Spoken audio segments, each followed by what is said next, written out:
Such a good recording, look at this. Oh, nice. Today's video will be all about this amazing spider that I recently acquired. You see, this is a Lynx spider in all her glory. I acquired her recently and I just temporarily added her to this enclosure that I had on hand, but we are actually going to move her into something better, something prettier. And also in the same time there have been some development with Nephila spiders, so we will also cover that in today's video.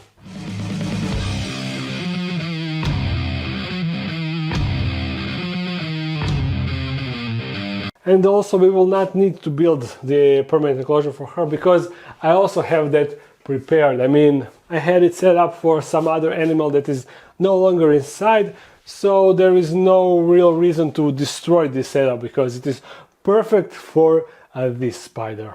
And the animal inside was actually the centipede. If you remember the wild-caught centipede that I found together with my father, she was inside of this enclosure, but since she recently died, this enclosure is empty and ready for something else. Dark than quality.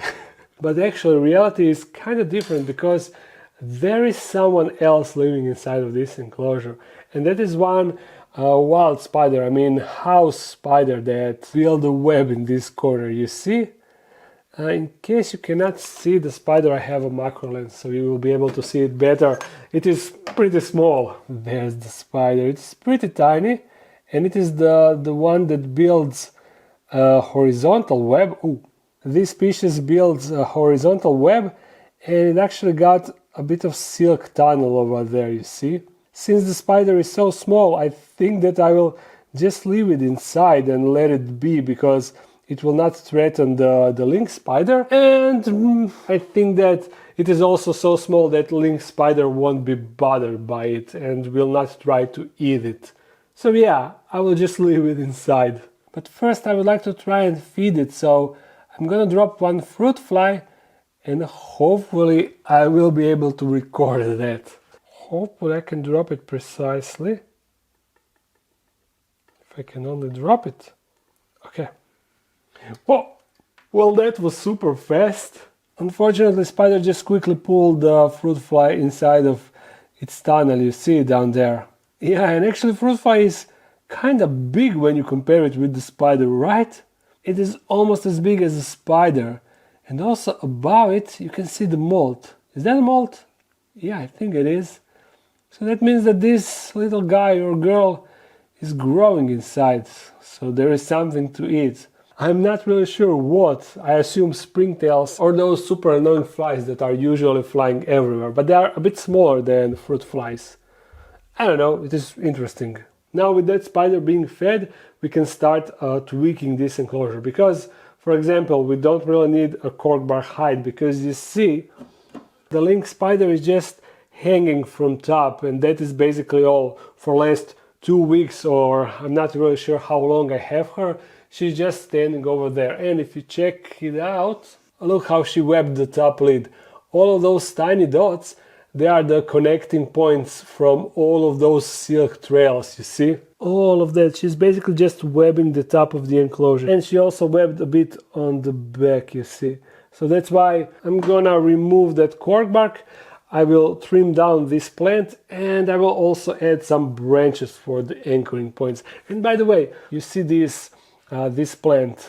This wasn't inside when I added the centipede, but I added it later on from the, how it's called, Thyropagopus minax. You know that her enclosure is filled with that plant, and I wanted to spread it around. So I added it inside of this enclosure, and it is also spreading out great. Okay. Let's trim down the plant. I'm hoping that won't disturb the little spider too much, but this pothos plant is definitely too large for this enclosure. And you see, I can basically cut it once more, like right there. Oh, and there is actually a root inside of the substrate, you see? This will make repotting it into a different enclosure a bit easier. And it did disturb a tiny spider a little bit. So he ran with his fruit fly in his mouth, you see, he's right there outside on his web. But I'm pretty sure that he will recover from this. Now, This, we don't need this, as I already explained.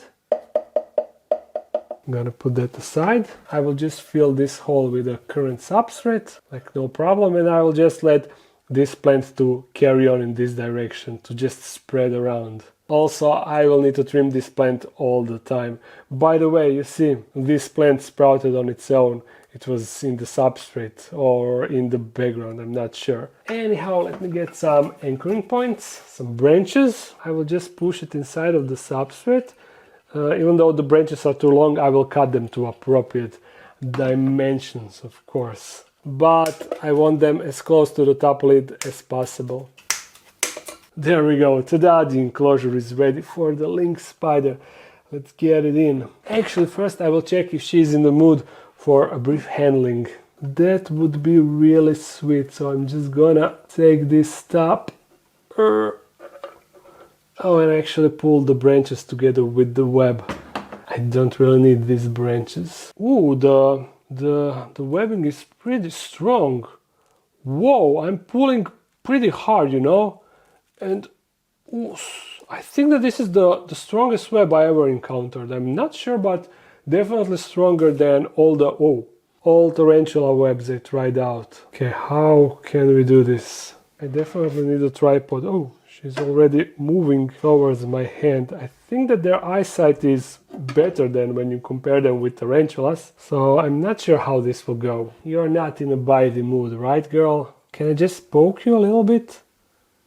Just a little. Ooh, she doesn't like the feel of my hand, for sure. So I'm not sure how we can do this. Through glass it almost seems like she's on my hand, but she's not, of course. How can I get you to cooperate, huh? Maybe if she drops with her web. No, this doesn't work. Then I will just get her to climb on this stick. Something like that. Great. She'll probably hate me after this. If spiders are capable of hate. Oh, yeah, you see, she definitely hates my hand. Look, I'm just pulling her. This is so nice. Can I get a shot of this? Awesome. And I think I will just drop her in the enclosure like this. Since you don't like my hand so much, I won't be bothering you with it, so... Oh, and she's now moving down, interesting. I'm gonna let her settle down a bit, and then we will try to feed her. So we are going to check out the Nephila spider, and then we will be back to this girl. Oh, please don't interact with that spider over there. He's your buddy. You two should hang out, each in its own corner. That's the safest, yeah. So let's go and check the Nephila. Actually, I will also take her at her spot, and then we will feed her at her spot on the shelf. You see, right here, her neighbors are spiny assassin guys. I still have two. One is there and one is there, but it seems that they are both males or females because I don't see any eggs or babies.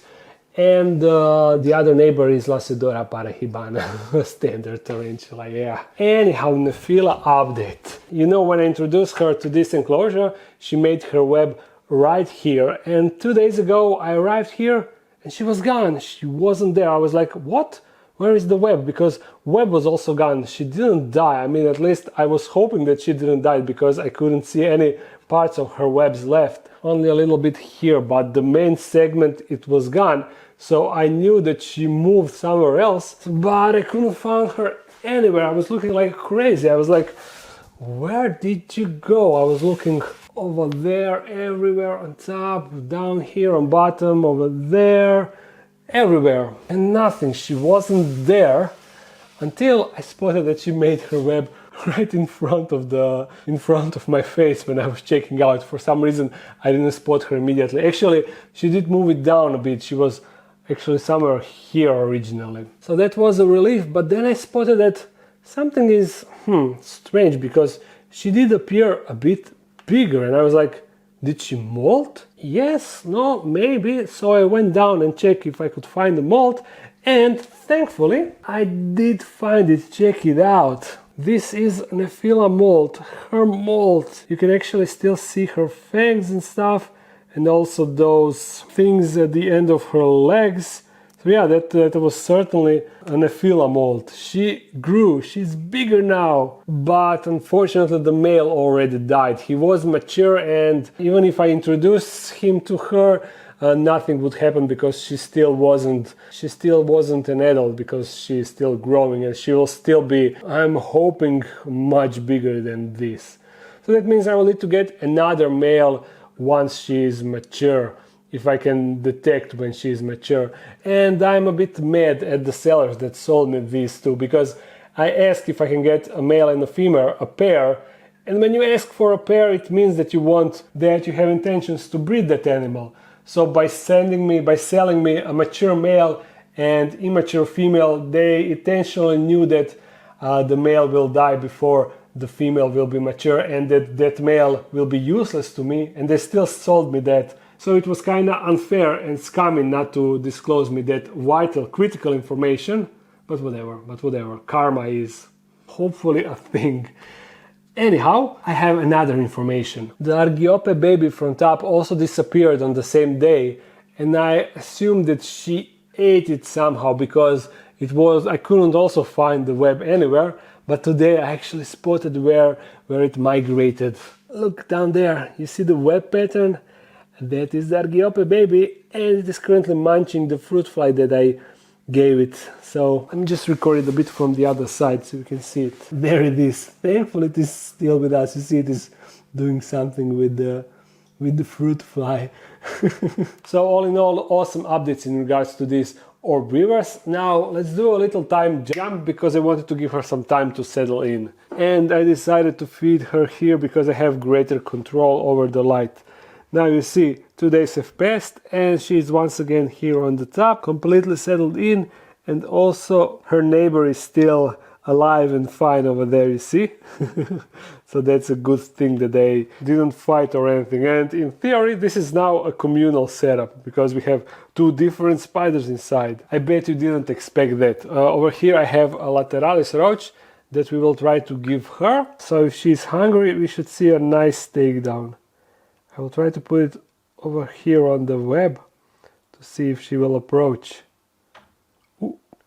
Oh, yes, she did. That was a quick reaction, and this is such a good recording. Look at this. Oh, nice. I'm not really sure if she is webbing up her prey. I did feed her twice, but I didn't really observe for some extended period of time. Let's check it out. Let's give her some time to see how she will manage this.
Okay, 10 minutes have passed and she still didn't wrap the roach, so it looks like she doesn't do that. It looks like this species doesn't wrap their prey, but I think that we got a lot of nice shots. So with this, I think that we can finish this video. Actually, yes. I almost forgot again. I received this fan mail a long time ago, but I always forget to open it in the video. So this time I won't do that. Ooh. This is nice. As many of you probably noticed, for some time now I don't have a dedicated fan mail address, and that is because Ever since I moved from that space where the previous dark den was located, I was receiving my fan mail over there because my friend had a company over there, but now he also moved away, so there is no one there to receive the mail, so I had to shut down that address. So therefore I don't have a dedicated fan mail address, but this fan art came from a subscriber of mine, and he told me that he got something that he really wants to send me, so I gave him a different address where he can suggest. Let me just read quickly what he wrote. Okay, this is from Marley from California, and he says that he loves to practice drawing sometimes from my videos. So you see, this is a sketch from one of my older videos where we actually had the sexy time of São Paulo's pool hair. You see, this is a sketch how the sexy time went down, and also some of my comments, you see, and you know that this is from one older video because we already got babies from that sexy time. So yeah, it was a super successful sexy time. And also, Hilbrachis Joaquini, my second tarantula. Sweet. Thank you, Marley, and sorry that it took me so long to open your mail. The drawings are sweet. All of you, rest of you, I hope that you enjoyed this video. If you did, thumbs it up and comment something. If you want to support this channel even more, there's a Patreon page. If you're new to this channel, make sure to subscribe. I upload on Monday, and sometimes there's a bonus video on Friday or live stream. By the way, last Friday we had the bonus video, so check it out if you haven't. Bye!